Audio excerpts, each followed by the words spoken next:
बिस्मिल्लाहिर्रहमानिर्रहीम। अस्सलामुअलैकुम। आप देख रहे हैं और सुन रहे हैं हुदा लाइब्रेरी।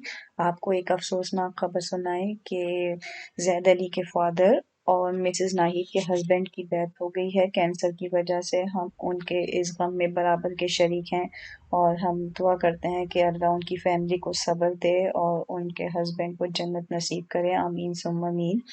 उनकी 27 अक्टूबर 2023 जुमे वाले दिन अरब स्ट्रीट वाटरलू की मस्जिद के अंदर 1:30 के करीब नमाज जनाजा था।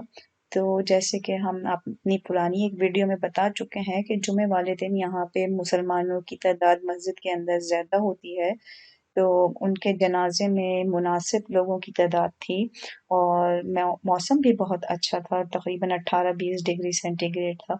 तो वैसे फिर वही बात हम आपको दोबारा से बता रहे हैं कि अपनी वीडियो में हम बता चुके हैं कि यहाँ पे जो कब्र खुदती है वो सर्दियों में बहुत मुश्किल से खुदती है। और तो मौसम अच्छा होने की वजह से तमाम काम बहुत आसानी से हो गया था।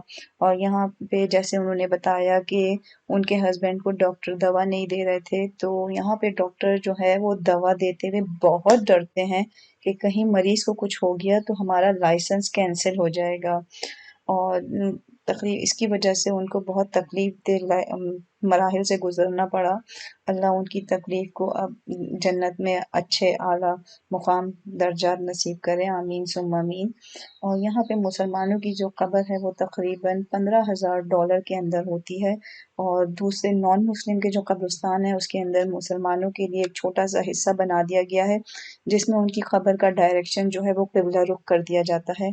तो अगर आप ये सारी तफसील जानना चाहते हैं तो हमने तकरीबन 1 साल पहले एक वीडियो बनाई थी, उसका लिंक हमने डिस्क्रिप्शन में दे दिया है, आप लोग उसे जाके देखें। उम्मीद है आपको पसंद आएगी।